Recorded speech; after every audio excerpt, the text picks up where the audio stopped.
Sol 87, Pangarap sa Mars. Mga kabataan, mga siyentipiko, mga nangangarap, narito tayo ngayon sa bingit ng isang bagong kabanata. Isang kabanata na isusulat hindi lamang ng tinta, kundi ng alikabok ng Mars. Ang Sol 87 ay hindi lamang isang araw sa Mars. Ito ay simbolo ng ating determinasyon, ng ating pagnanais na malampasan ang imposible. Ito ang simula ng ating paglalakbay tungo sa pulang planeta. May mga bulong-bulungan, mga dokumentong nakatago, mga lihim na matagal nang itinago sa likod ng pulang kalangitan. Sinasabi nilang may mga sibilisasyon na umusbong at naglaho sa Mars. Ang mga bakas na ito, kung totoo, ay magbabago sa lahat ng alam natin tungkol sa kasaysayan, hindi lamang ng Mars, kundi ng buong sangkatauhan. Kailangan nating tuklasin ang katotohanan. Ang ating misyon ay simple, gawing tahanan ang Mars, hindi lamang para sa atin, kundi para sa mga susunod na henerasyon. Kailangan nating lutasin ang mga problema, maghanap ng mga solusyon. Paano tayo mabubuhay sa Mars? Gaano katagal tayo mananatili? Paano natin mapapahaba ang ating buhay? Ito ang mga tanong na kailangan nating sagutin. Ang pagtatanim sa Mars ay hindi lamang tungkol sa pagkain. Ito ay tungkol sa pag-asa. Ang bawat binhi na ating itatanim ay simbolo ng ating pananampalataya sa kinabukasan. Kailangan nating mag-eksperimento, mag-innovate at magtulungan.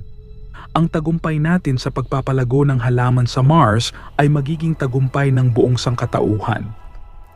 Isipin ang mga sanggol na isisilang sa Mars, mga Martian na may dugong Earthling.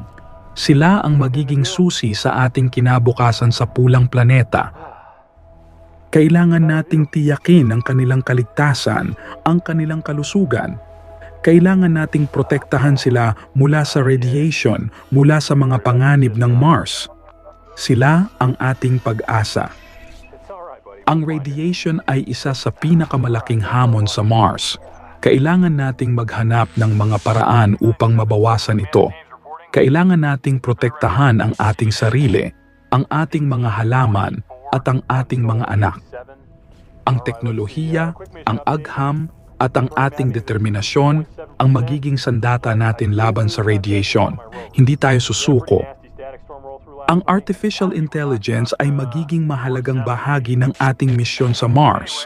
Tutulungan tayo nitong mag-analisa ng data, magplano ng mga operasyon at gumawa ng mga desisyon. Ngunit kailangan nating tiyakin na ang AI ay ginagamit para sa kabutihan. Kailangan nating magtakda ng mga alituntunin, mga limitasyon. Ang AI ay dapat magsilbi sa atin, hindi tayo sa AI.